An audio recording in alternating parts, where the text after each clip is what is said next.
I doubted the letter was a receipt.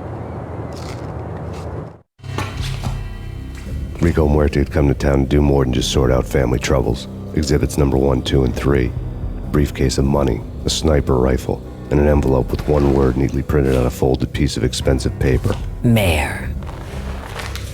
It didn't sound like a mafia contract at all. It was too cold and too to the point.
I had found Boris Dime's ship.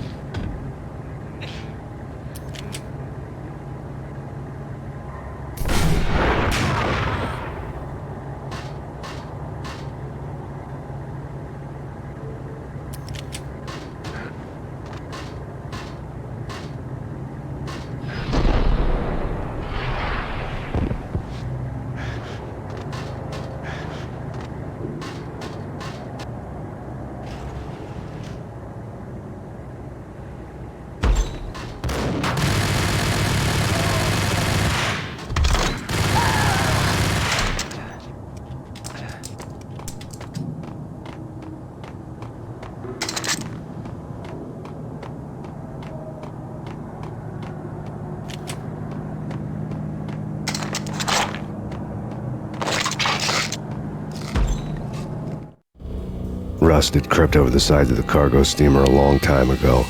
Boris Dime would be on board. I'd have to smoke half of his crew to even get near the gangplank. Guns were probably being kept in the hold, buried amidst the rats and oily water.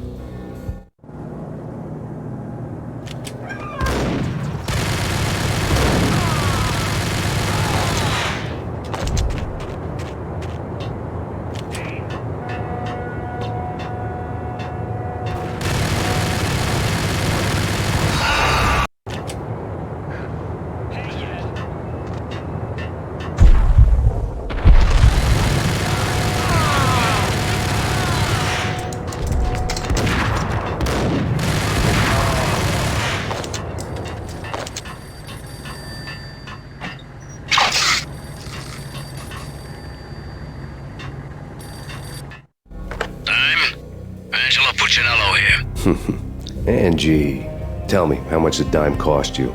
I bet it was more than his name. Max Payne. Right the first time. You're dead, punk. You sure you're not confusing me with Boris here? But you are right, of course. Pretty soon we should get together and have a talk. You son of a... Pissing Punchinello off was a dangerous game, but when people get mad, they make mistakes. I should know. That's where I wanted Punchinello, mad enough to trip over his own feet, preferably into a grave.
know how to handle yourself. Anybody who says different is calling me a liar. Vladimir here. Collect all the guns and ammo you want. Meet me on the bridge afterwards.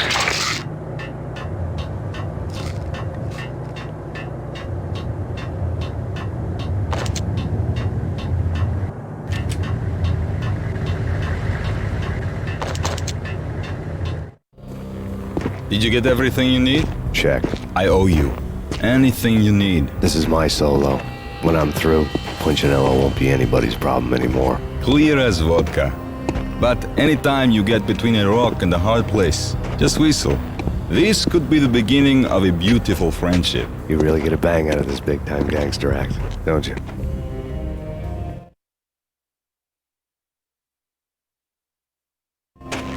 Even with all this firepower, I figured I couldn't get to Punchinello at his manor. I could only hope that he wouldn't pass a chance to hear me beg to see he's won. This is Max Payne. I want to cut a deal. Payne, you're a dead man. That's what everybody keeps telling me. I got your ship and her cargo. I want to meet. No pain, no gain. Capiche? You know my restaurant? Yeah, I know it. 1 hour. Punchinello's restaurant had seen better days. Snow was falling like ashes from post-apocalyptic skies, but that was outside. Things would soon get hot in the Don's restaurant. I knew it was a long shot, Angelo Punchinello actually showing up, but there was no crime in hoping.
Punchinello was burning to get me.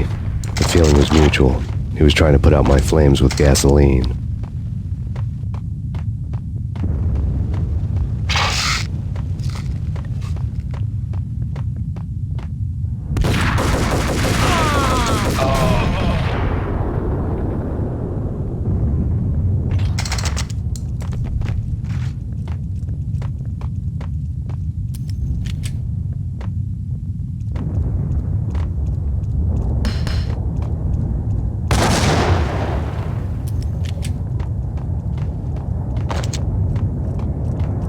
The mobsters have been guarding a real treasure. The way out of this disco inferno. There he is.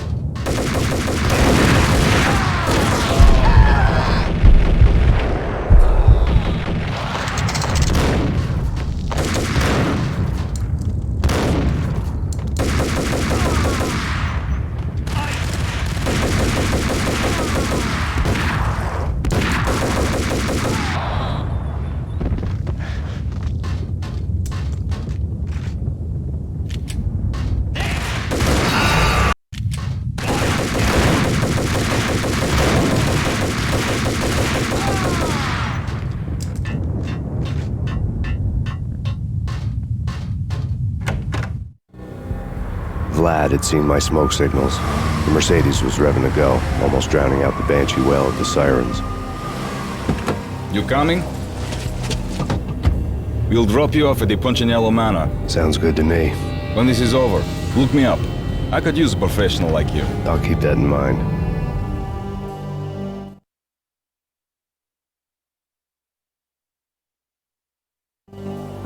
The night groaned with cold.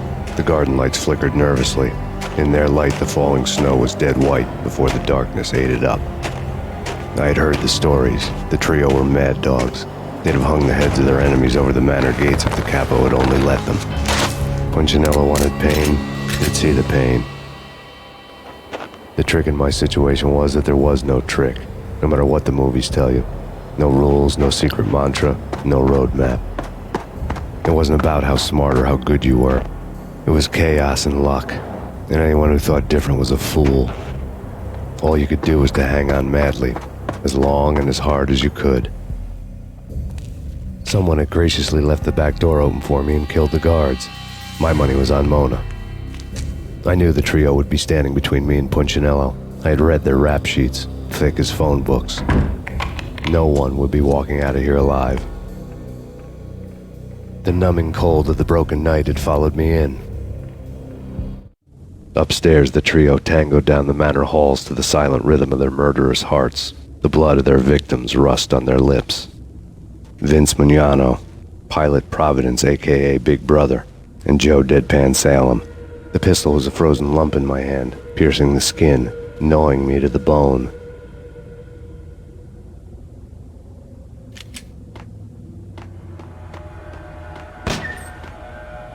In death, the thug had been promoted to messenger. Someone hadn't enjoyed the Don's hospitality. Someone with a flair for the dramatic. Someone who had let herself out of a locked cell and past a couple of armed guards. My thoughts were on Mona again. I could only hope she was a good enough gambler to walk away while she was still winning, before she'd run into the trio.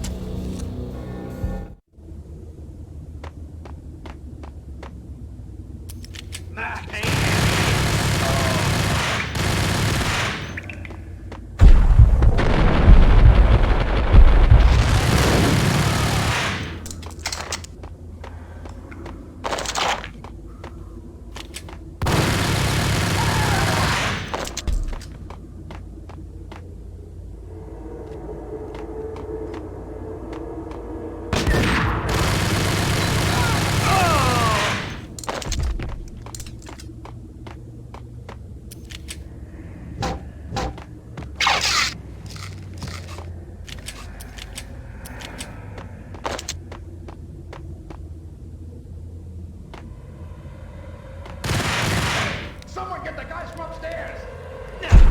No one's going anyplace. Too late for that.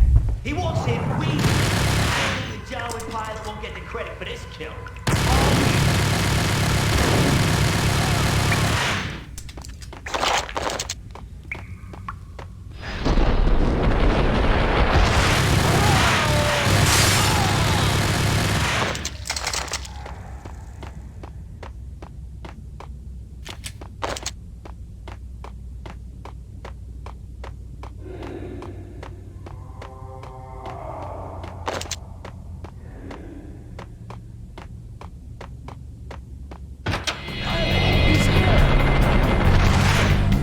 It didn't take me long to run into.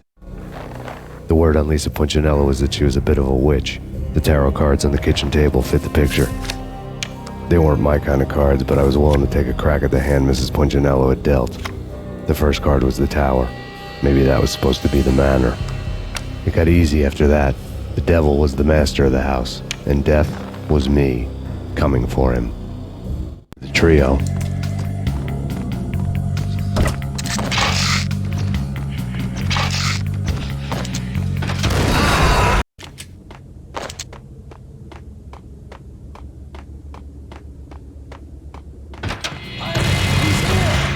It didn't take me long to run into the trio.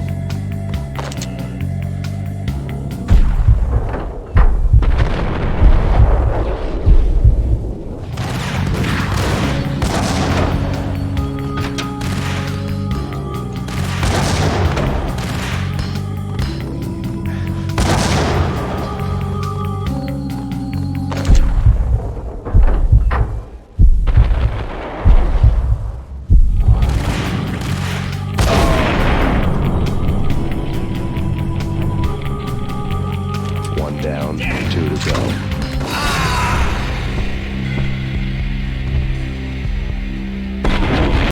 One down. My fortunate. One down. One down, 2 to go. My fortune had been told. My fortune had been told.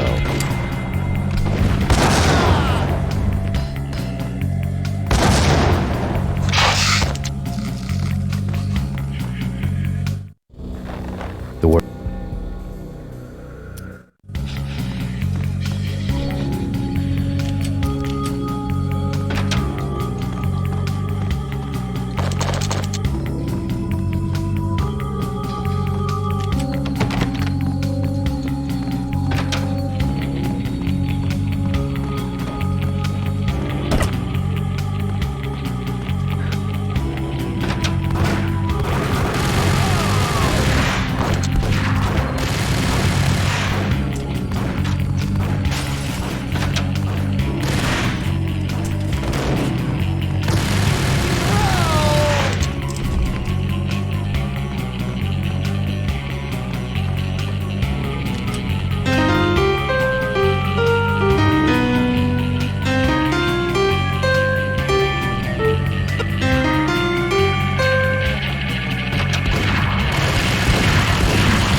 Two down, 1 to go.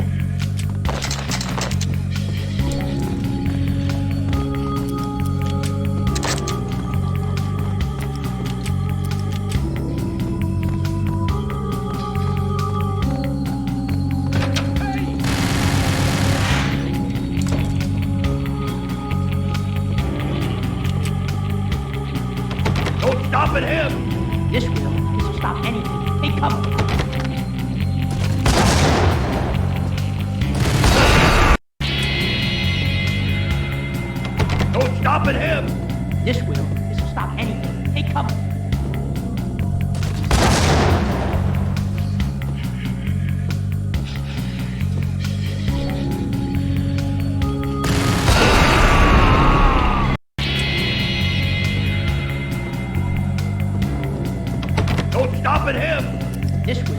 about anything. He comes.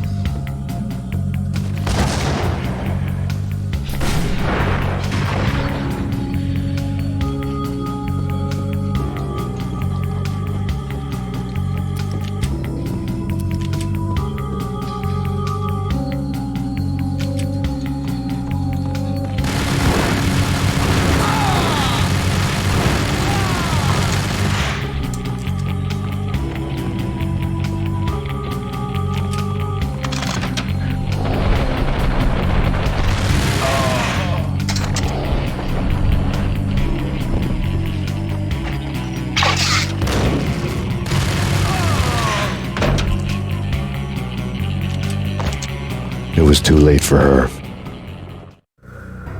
You're a real angel, Max. I couldn't tell whether it was Mona or her sister. The body was a mess. The sick bastard had really gotten a kick out of it. Seeing her lying there got me thinking about another woman's body on another bed. Got me thinking about a fallen cradle.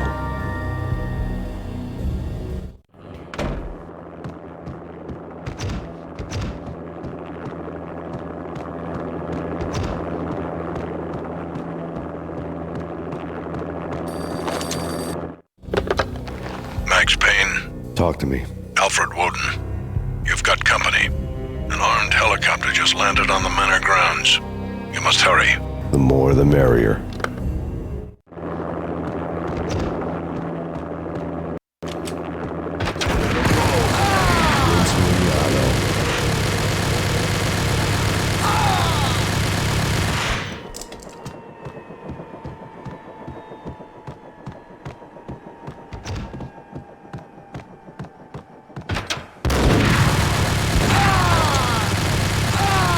Punchinello's trio was done for.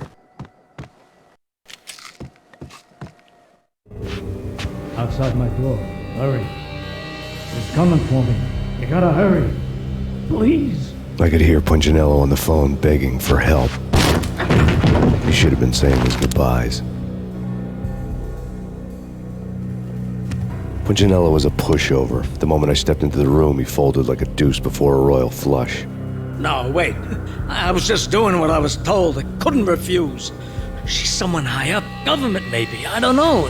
He was trying to buy more sand for his hourglass. I wasn't selling any.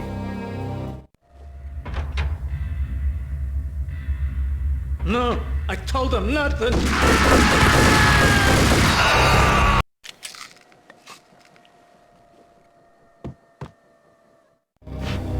Outside.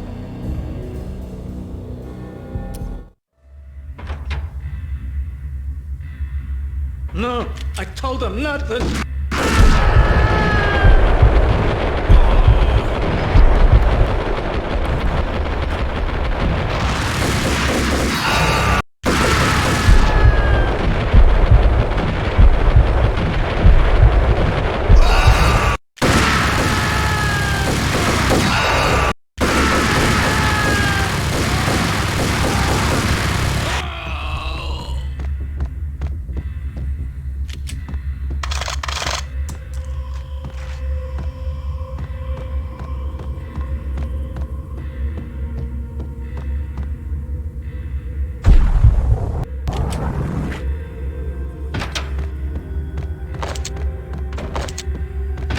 Drop it. Don't move. Game over, Max Payne. I could tell when I was outgunned. It was time to take another beating. The mystery witch was a real barracuda. Trouble on dagger heels, a smoking assault rifle in her hand, and an army of killer suits behind her. How sweet. I get to kill two birds with one stone. Sooner or later, it was going to catch up with you. Mr. Payne, it's time to show you the benefits of my brew.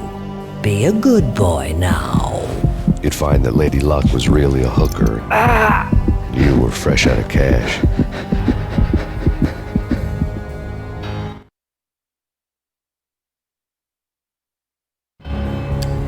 Gentlemen, we're done here. Take me to Cold Steel. She had just given me an OD of Valkyr. I could feel green fire eating my brains. They turned to steam. They did a fade on me. I'd never had a chance. The witch had got me just as sure as if she put a gun to my head and pulled the trigger. The shadows rushed me, bruised mugshot faces hungry for revenge. They knew my weak spots and closed in for the kill. The floor turned into a vortex of green blood. I fell. The flesh of fallen angels.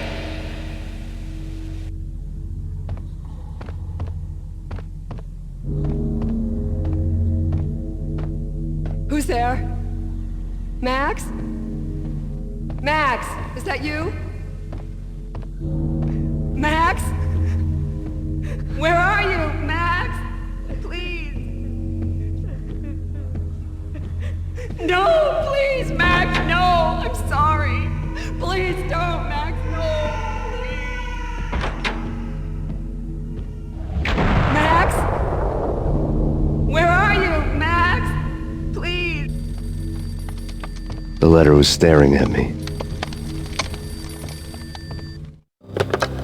Bartender is shiny stuff, and dreams are made of stooped necromancers. He sings like a banana wrist, having strayed too close to the constellations on their shaved skulls. It was a bad line in a prank call. Someone spouting insane babble. I couldn't make sense of it. But I had an overwhelming sense of deja vu, and the caller's voice sounded oddly familiar.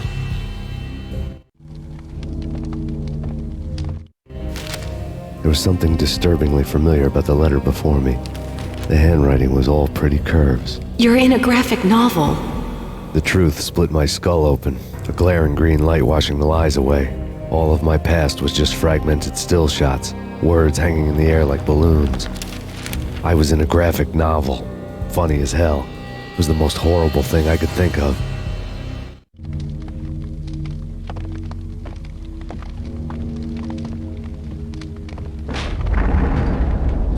The weird piece of paper looked dangerous. There was something disturbingly familiar about the letter before me. The handwriting was all pretty curves. You're in a computer game, Max. The truth was a burning green crack through my brain, weapon statistics hanging in the air, glimpsed out of the corner of my eye, endless repetition of the act of shooting, time slowing down to show off my moves, the paranoid feel of someone controlling my every step. I was in a computer game. Funny as hell, it was the most horrible thing I could think of.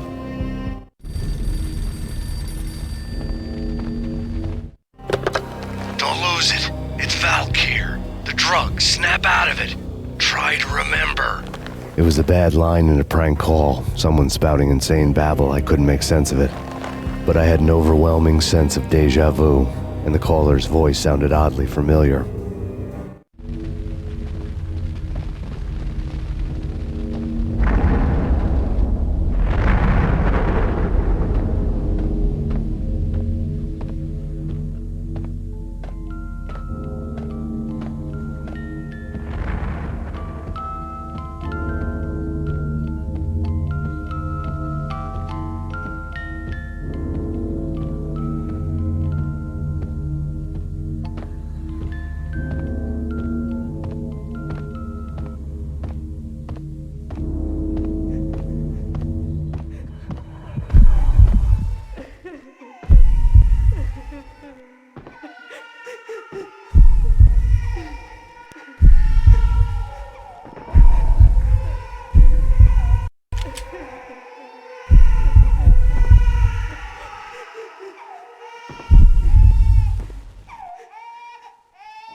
Max, something happened at the office today.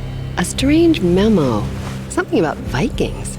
Honey, I gotta run. You can tell me all about it this evening. Have a nice day, darling. The bullet holes were rubies on her chest, blood glowing on her ivory skin. She was so beautiful. The killer was smiling. The flesh of fallen angels.